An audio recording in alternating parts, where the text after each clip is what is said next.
Yes sir. जी sir, office में ही। हाँ, उसी को इंटरोगेट करने जा रहा हूँ। पता है सर, वो क्रिमिनल नहीं है, लेकिन क्रिमिनल कोई माँ के पेट से पैदा तो होता नहीं है। मजबूरी, हालात, लालच क्रिमिनल पैदा करते हैं। देखते हैं इसे किसने क्रिमिनल बनाया।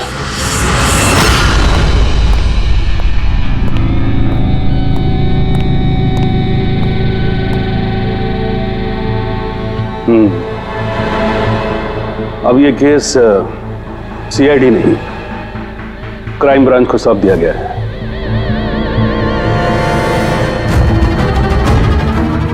अपनी सफाई में कुछ कहना चाहते हो?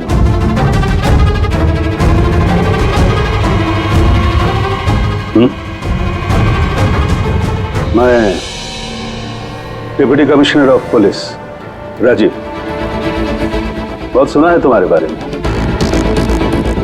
लेकिन कभी सोचा नहीं था इस हालत में मुलाकात होगी। मैंने भी बहुत सुना आपके बारे में सर। सुना है काफी सख्त ऑफिसर हैं आप। फिर तो तुम समझ गए होगे, थोड़ी सी भी ढील मैं तुम्हें दूंगा नहीं। कानून सबके लिए बराबर होता है सर।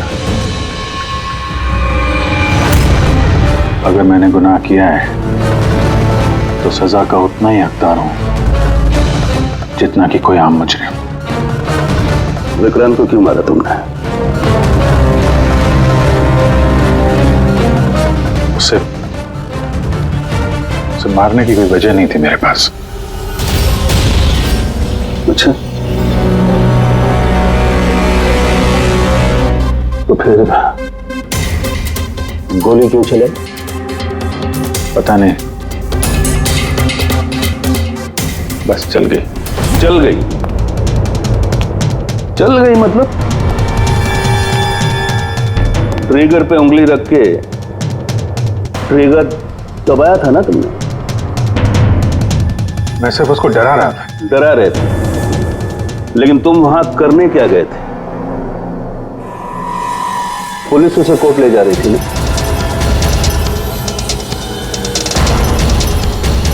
मेरे वहां होने की वजह जानने के लिए आपको सर मेरा और विक्रांत का इतिहास जानना होगा। बरसों से 36 का आंकड़ा चल रहा है हमारा। कई बार वो मेरे हाथ आते आते रह गया, लेकिन इस बार मैंने उसे पकड़ लिया।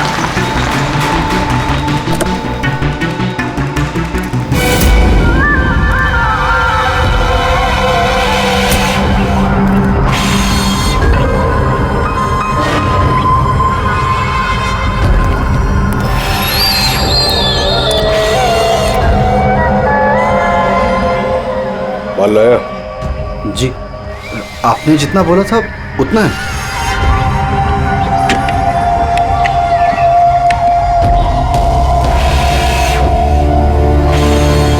गुड। अगला कंसाइनमेंट अगले महीने की 5 तारीख को। जी। पैसे? गाड़ी में।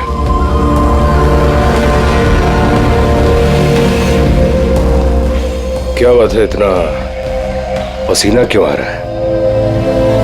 पसीना? नहीं तो। जो स्कूल में तुझे एडमिशन नहीं मिला था ना, उस स्कूल का हेडमास्टर था मैं। क्या छुपा रहा है? नहीं, कुछ भी नहीं। ओह, तो ये बात है। किसने भेजा? सीआईडी को बुलाया तूने? विक्रांत को धोखा देना बहुत महंगा पड़ेगा तुझे।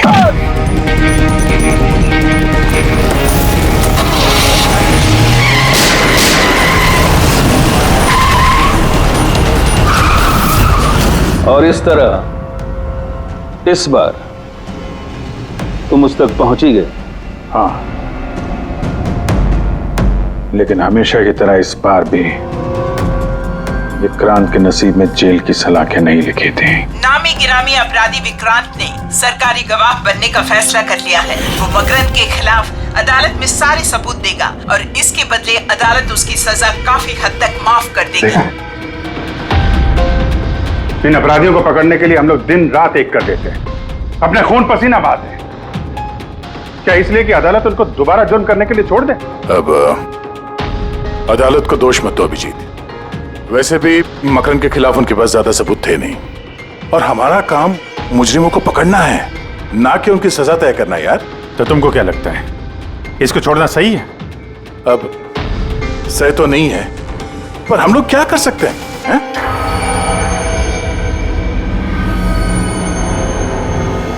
कर सकते हैं दया, बहुत कुछ कर सकते हैं। बहुत बड़े बड़े मुजरिम देखे हैं मैंने सर, पर ये विक्रांत कुछ अलग ही था। हर बार कुछ ना कुछ करके बच ही जाता। तो इस बार उसका बच निकलना तुम्हें मंजूर नहीं था, क्यों? यही बात है ना? ठीक समझा। इसलिए जब मुझे पता चला कि इस केस का इंचार्ज मेरा पुराना दोस्त मुरली है, तो विक्रांत से मिलना है मुझे। यार सिर्फ 10 मिनट। अभिजीत, तुम ये जानते हो कि ये मुमकिन नहीं है। This doesn't fit into any kind of protocol. मैं तुम्हें परमिशन नहीं दे सकता। परमिशन? वो आरती याद है तुम्हें? बीकॉम सेकेंड ईयर की स्टूडेंट, कैसे तड़पा तड़पा के मारा था उसने। किसने परमिशन दी थी उसे ऐसा करने के लिए? और वो 80 साल की बूढ़ी औरत जिसे आंख से दिखता नहीं था, उसके हाथ पांव काट दिए थे उसने। एक 8 साल के बच्चे तक को। अभिजीत, मैं उसकी पूरी केस हिस्ट्री को जानता हूं। फिर तुम ये भी जानते होगे किसी भी जेल में 15-20 दिन से ज्यादा नहीं टिकता ये विक्रांत। यार मेरा उससे मिलना बहुत जरूरी है। एक लड़की का किडनैप हो गया, पिछले 2 महीने से नहीं मिल रही है। सिर्फ विक्रांत जानता है कहां है वो। यह लड़की की जिंदगी का सवाल है, समझो यार, सिर्फ 10 मिनट। ठीक है, लेकिन सिर्फ और सिर्फ 10 मिनट। तो इस तरह तुम विक्रांत की वैन तक पहुंचे, लेकिन तुम्हें तो सिर्फ उस लड़की के बारे में जानना था ना? ये सब कैसे हो? ये सच है सर, मैं सिर्फ लड़की के बारे में जानने गया था। मगर 5 मिनट का टाइम दे रहा हूं, दिमाग पे जोर डाल ले और अच्छी तरीके से हिला ले। आरजू कहां है? आरजू? कौन सी आरजू? किसकी आरजू? मैं नहीं जानता किसी आरजू को। वही लड़की जिसे तूने किडनैप कर रखा है। ओह सॉरी, भूल गया था। कहां रखा उसे? जानता है अभिजीत, पिछली बार भी मैंने एक लड़की को किडनैप किया था, फिर भूल गया था। फिर अचानक 2 महीने के बाद मुझे याद आया, तो फिर जाकर देखा कि उसकी लाश कुर्सी से बंधी हुई थी और उसकी लाश पर मक्खियां भिनभिना रही थी। और अब आरजू का भी वही हाल होने वाला है। ऐसा कुछ नहीं होगा।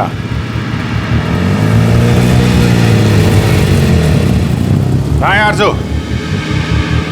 हाँ, याद आया, मेरी जेब में, निकाल ले।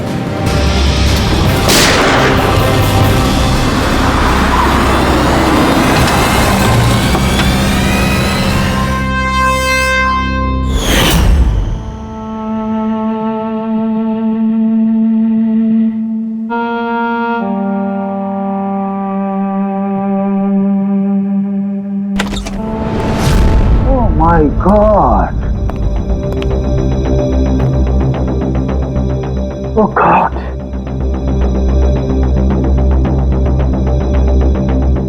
मुझे तुम जैसे जिम्मेदार ऑफिसर से ये उम्मीद नहीं थी मुरली। तुम्हारी निगरानी में ये हो कैसे गया? कैसे? हाउ? गलती मुरली की नहीं, मेरी है। ये सब मेरी वजह से हुआ है।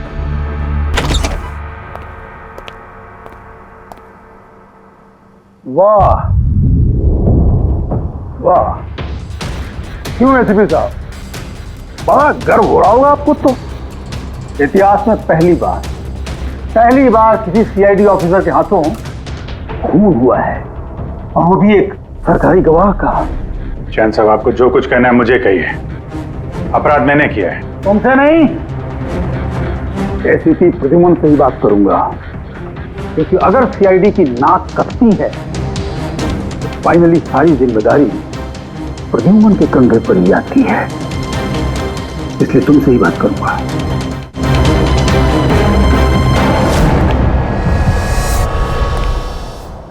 कैसे हुआ ये सब? पता नहीं सर कैसे हो गया। मैं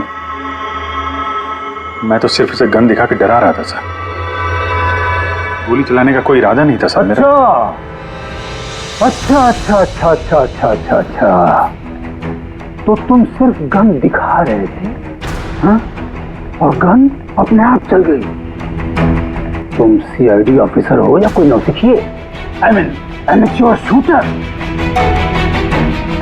मैं पहला सवाल, तुम वहां गए क्यों थे?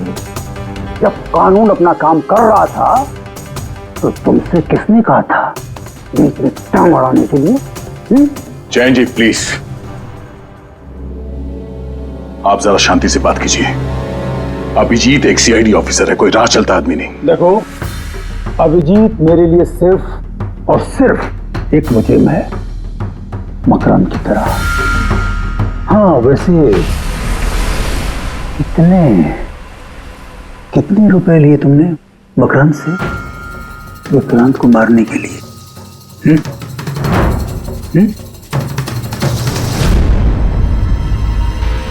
अगर तुम एक वकील ना होते और मैं एक सीआईडी ऑफिसर नहीं होता तो ये सवाल तुम्हें बहुत भारी पड़ता। Oh really? देखो ऐसे थे प्रद्युमन, इसके तेवर तो देखो, फोन करके बैठा है और मुझ जैसे लॉयर को, सीनियर लॉयर को धमकी दे रहा है।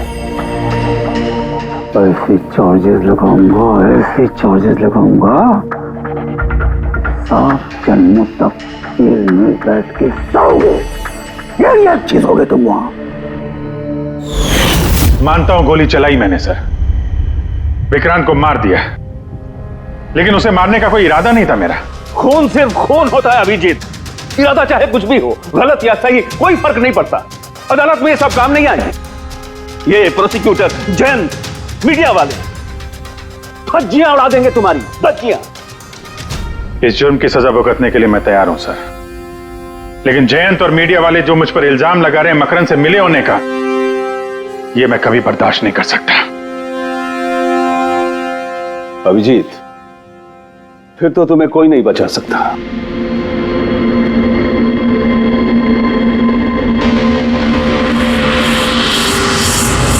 सारे सबूत और गवाह अभिजीत के खिलाफ है। यानी कोई उम्मीद नहीं है सर? कैसे उम्मीद है? अभिजीत ने खुद कन्फेस किया है कि गोली उसी ने चलाई।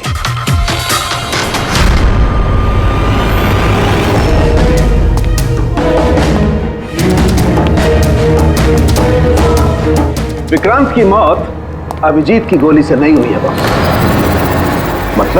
मतलब ये कि विक्रांत को गोली लगी है ठीक फेफड़ों के नीचे, और जब गोली फेफड़ों के नीचे लगती है तो इंसान की मौत होने में 20 से 30 मिनट लगते हैं, और विक्रांत की मौत तुरंत हो गई थी। एग्जैक्टली, इसीलिए मैं कहता हूं विक्रांत की मौत अभिजीत की गोली से नहीं हुई है, इसकी कोई और वजह है। और क्या वजह हो सकती है? उस वैन में ड्राइवर अभिजीत और विक्रांत के अलावा और कोई नहीं था। एक गोली चली, वो भी अभिजीत के गन से। उस वक्त वैन के अंदर कोई और नहीं था, और वैन के बाहर तो कोई और हो सकता है।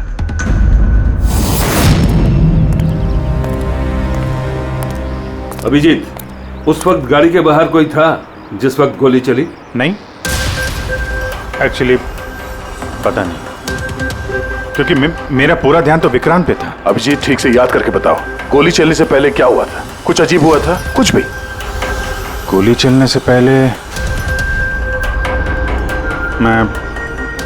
मैं विक्रांत से बात कर रहा था हाँ, अचानक वैन को झटका लगा, गाड़ी हिल गई और विक्रांत भी थोड़ा गिर गया और मेरा भी संतुलन बिगड़ गया और गोली चल गई। एक मिनट, झटका लगा? किस तरह का झटका? जैसे सड़क पे अचानक से कोई गड्ढा आ गया, पूरी वैन हिल गई। लेकिन यहाँ तो सड़क बिल्कुल ठीक है, दूर दूर तक कहीं कोई स्पीड ब्रेकर भी नहीं है, स्मूथ। यहाँ गड्ढा कैसे आ सकता है? हाँ साहब, झटका लगा था, मेरी पूरी वैन यूं दाईं तरफ मुड़ गई।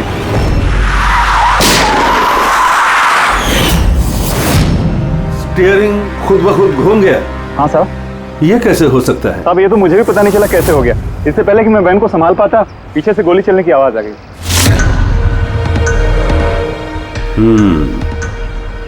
स्टीयरिंग व्हील का खुद ब खुद मुड़ जाना, गोली अपने आप चल जाना, सड़क पे कोई गड्ढा भी नहीं है। आखिर यहां हुआ तो क्या हुआ?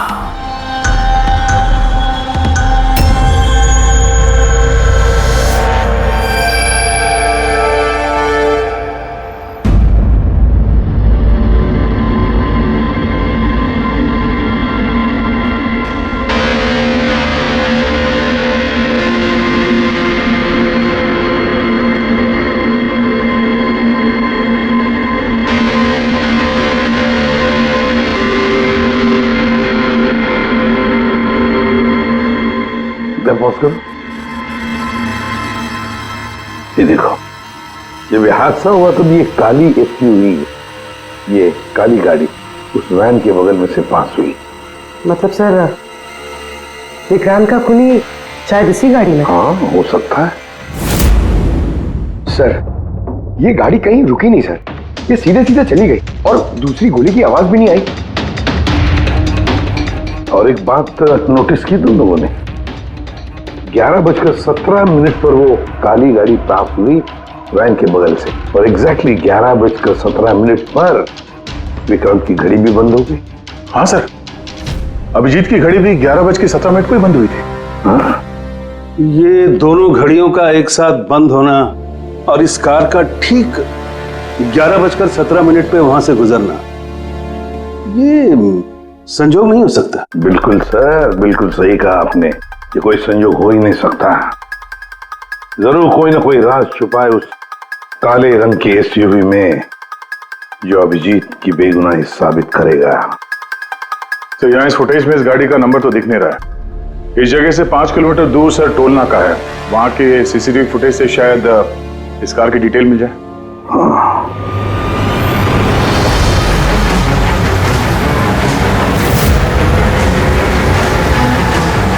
अगर वो गाड़ी टोल नाका से गुजरी ही नहीं तो यहीं कहीं आसपास होनी चाहिए, इसी इलाके में।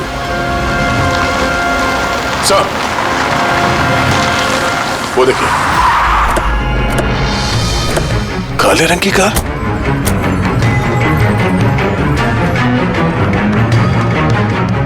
Oh no. फ्रेडी, जरा आगे चेक करो।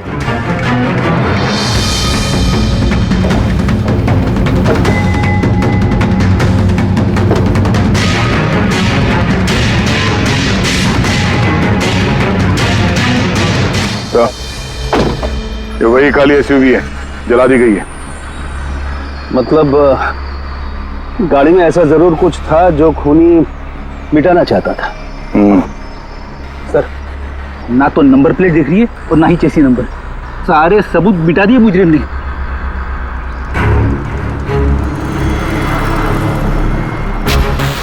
ओह, फिर एक काम करो, जरा आसपास पूछताछ करो, देखो किसी ने यहाँ पे कुछ देखा है क्या। अरे सुनो, ये जली हुई गाड़ी के बारे में कुछ बता सकते हो क्या? जी नहीं। हाँ? ये देखिए, सीट के नीचे ये डिवाइस पड़ा था। Electric device. हाँ के क्या डिवाइस है, कुछ पता चला? हाँ बॉस, पता तो चल गया है, लेकिन इसे अच्छी तरह से समझाने के लिए मुझे एक डेमो देना पड़ेगा आप लोगों को। मान लीजिए कि ये विक्रांत है और हम इसे मारना चाहते हैं, लेकिन हम इसके करीब नहीं जा सकते, तो फिर इसे कैसे मारा जाए? कैसे? डॉक्टर सालुंखे, हमें पता होता तो आपके पास क्यों आते? प्लीज आगे बताइए। हाँ, बताता हूं।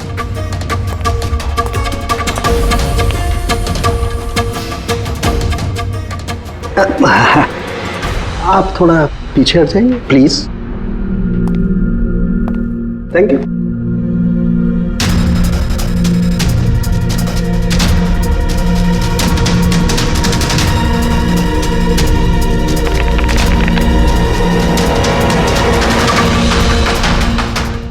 देखा आपने? बॉस, बिना नजदीक जाए इसे ऐसे मारा जा सकता है। ये आपने किया कैसे सर?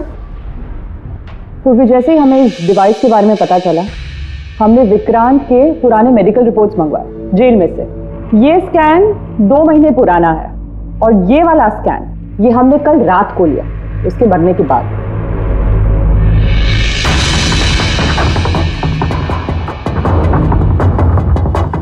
या सालुंखे, इस पहले वाले स्कैन में एक छोटी सी चीज अटकी हुई है वहां उसके सिर में। वही चीज इस 2 महीने बाद वाले स्कैन में शिफ्ट हुई है, हिल गई है, पीछे आ गई है। और ये छोटी सी चीज एक शार्पनेल है बॉस, यानी गोली का छोटा सा टुकड़ा। और फिर ये शार्पनेल वहां से इस तरफ शिफ्ट हो गया, जिस वजह से विक्रांत की सबड्यूरल हेमेटोमा यानी ब्रेन ब्लीडिंग की वजह से मौत हो गई। पर ये शार्पनेल अपनी जगह से हिला कैसे? उसी डिवाइस की वजह से जो हमें जलती हुई गाड़ी में से मिला।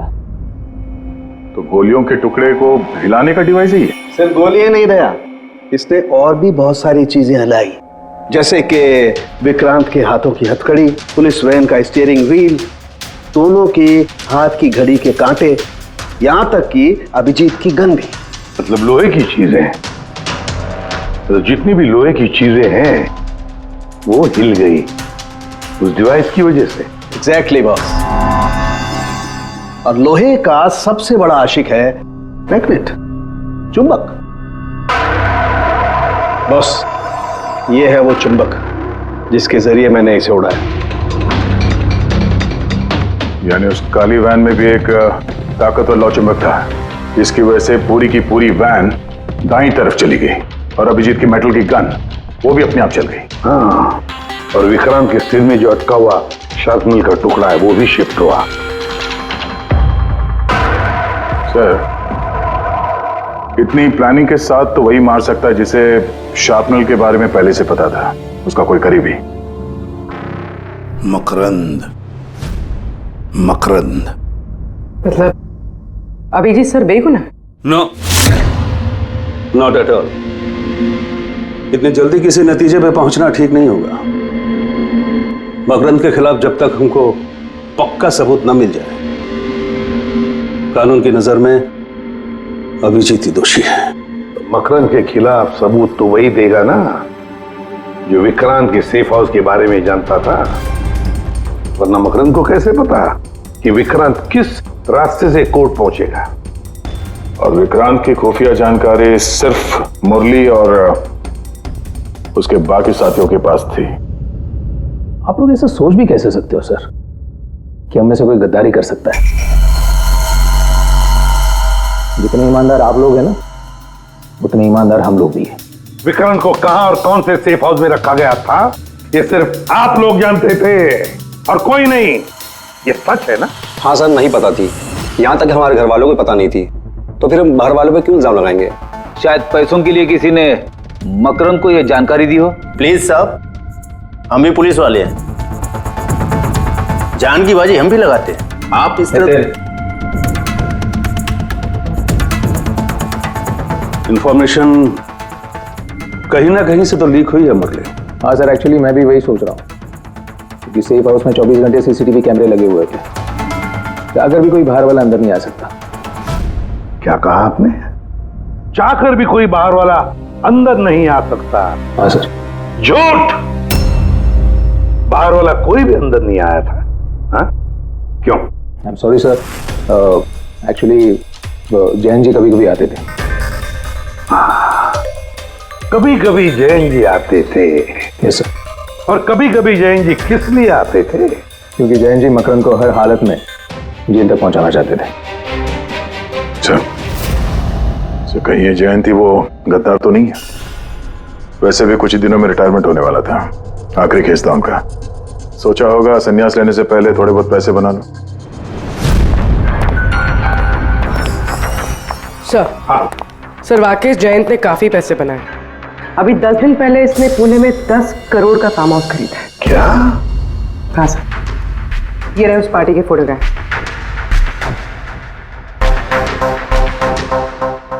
एक मिनट, माय गॉड, दया पहचाना इसे? हाँ सर, ये तो जोगी है, मकरंद का खास चेला। जोगी मकरंद का खास चेला, और वो भी जयंत की पार्टी में।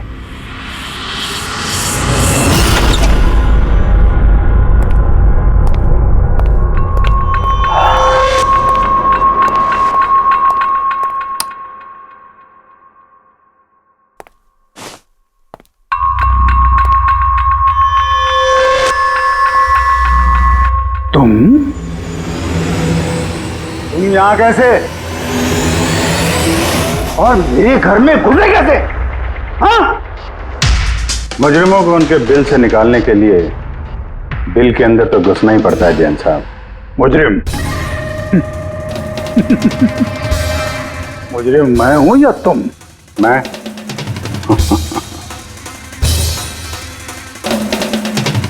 लेकिन ये तस्वीर ये कुछ और ही कहानी कह रही है।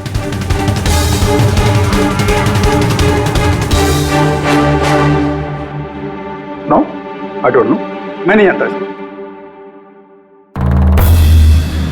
नहीं जानते? कमाल है, बहुत भोलेपन का नाटक कर रहे हो जैन साहब। मकरंद के पैसों से ये फार्म हाउस खरीद लिया और अब उसके चेले जोगी को पहचानने से भी इनकार कर रहे हो। What nonsense! कौन जोगी? कैसा जोगी? मैं किसी जोगी वोगी को नहीं जानता। अगर नहीं जानते तो ये जोगी तुम्हारी पार्टी में क्या कर रहा था? देखो, मेरी पार्टी में 400 से ज्यादा लोग आए थे। अब मैं हर एक को तो नहीं पहचानता ना। और रहा सवाल मेरे फार्म हाउस का, तो मेरी जिंदगी भर की खून पसीने की कमाई है, समझे? मकरंद की बात कर रहे हो ना तुम? वो देखो, उस केस में उसके खिलाफ सारे सबूत मौजूद हैं। विक्रांत ने मरने से पहले मुझे सारे सबूत सौंप दिए थे। मकरंद को तो मैं फांसी पर लटकाऊंगा और साथ में तुम्हें भी।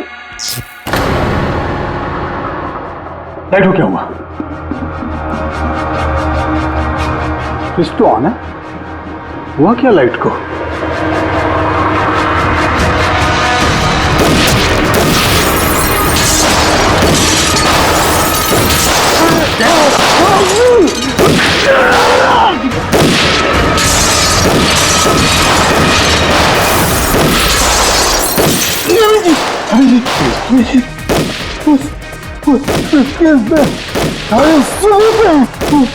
मकान के हाथ नहीं आना चाहिए। जैन जी,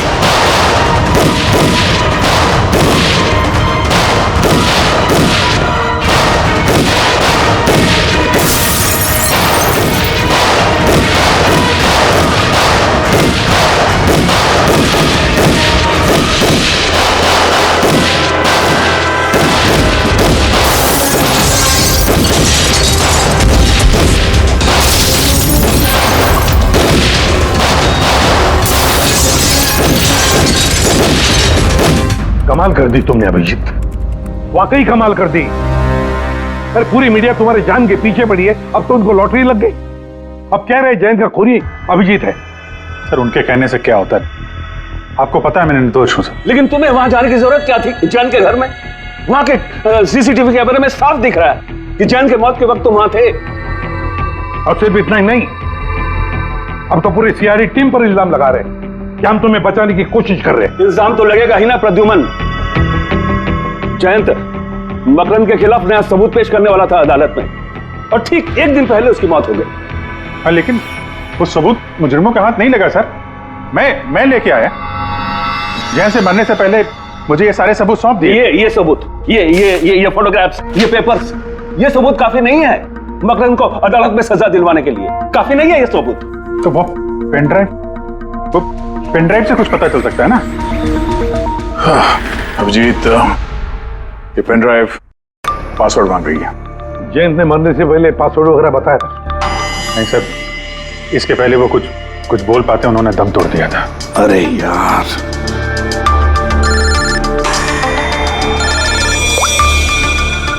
हेलो, हाँ पूर्वी। अच्छा, ओके, ठीक है। चल, पता चल गया जोगी को जैन जी की पार्टी में कौन लेके गया था। कौन लेके गया था? खुद जैन जी की पीए सोनल।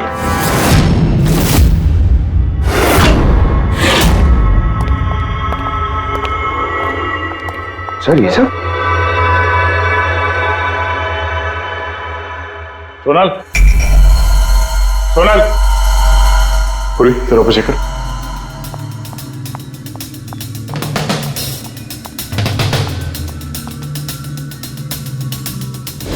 Sonal,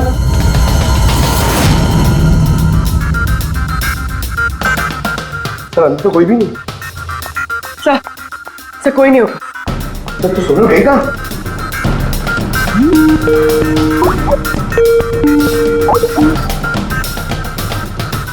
video call?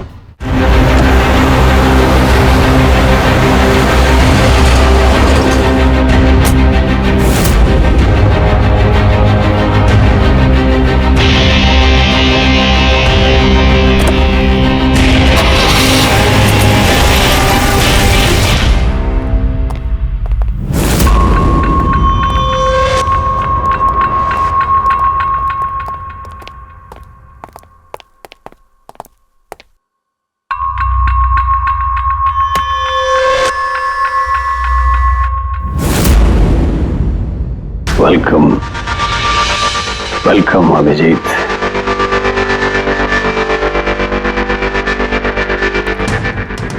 मकरंद के आशियाने में तुम्हारा स्वागत है।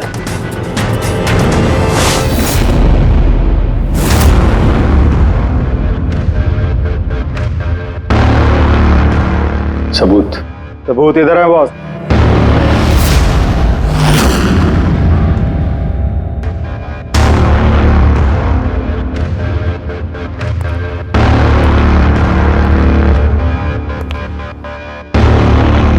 मकरंद, सबूत तुम्हें मिल चुका है। अब सोनल को जाने दो। यस। वैसे भी वो कहते हैं ना कि मरने वाले की अंतिम इच्छा अधूरी नहीं रहनी चाहिए। सोनल को बुलाओ।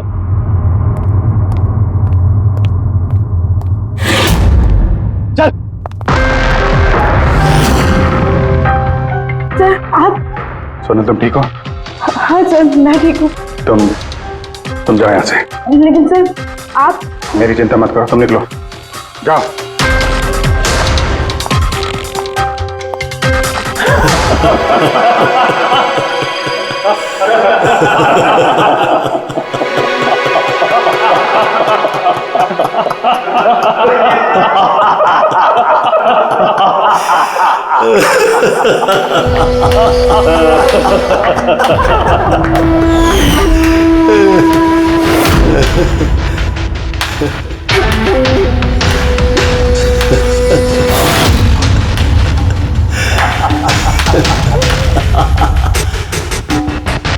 सोनल, तुम भी मानते हो ना मेरे दिमाग को? तुम सीआईडी वालों को भी मैंने चकमा दे दिया।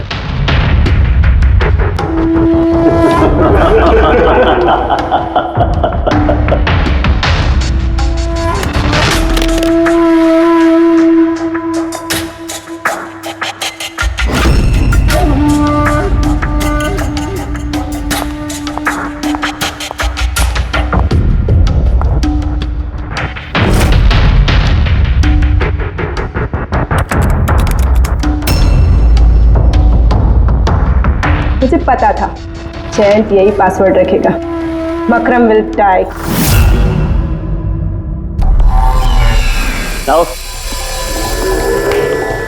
stop conversation.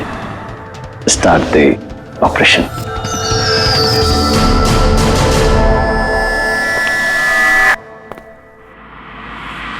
मरने का टाइम हो गया। टाइम हो गया? नहीं तो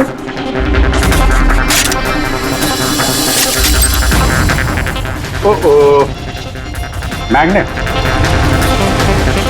तुम लोगों को क्या लगा चुंबक को हथियार बनाना सिर्फ तुम लोगों को आता है?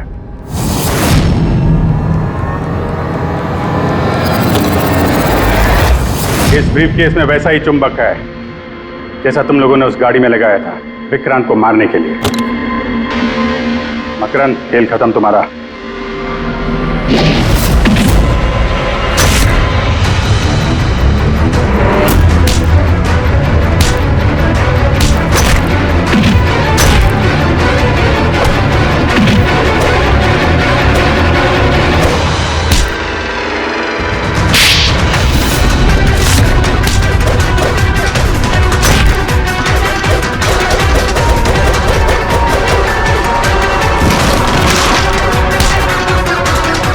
पैसों के लिए अपने बॉस को धोखा दिया? हाँ?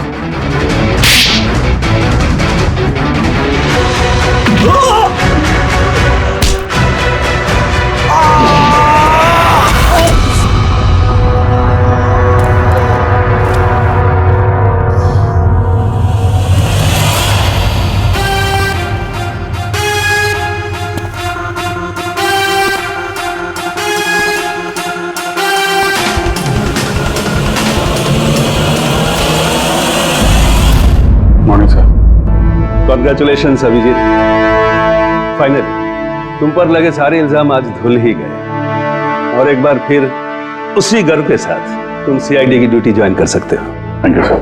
सर, हमने आरजू को बचा लिया है सर। मकरन के साथियों को पता था कि विक्रांत ने उन्हें कहाँ कैद करके रखा था, बस अब जयंत जी का सपना पूरा नहीं हो पाया मकरन को जेल भेजने का। चलो जो भी है, all is well that ends well.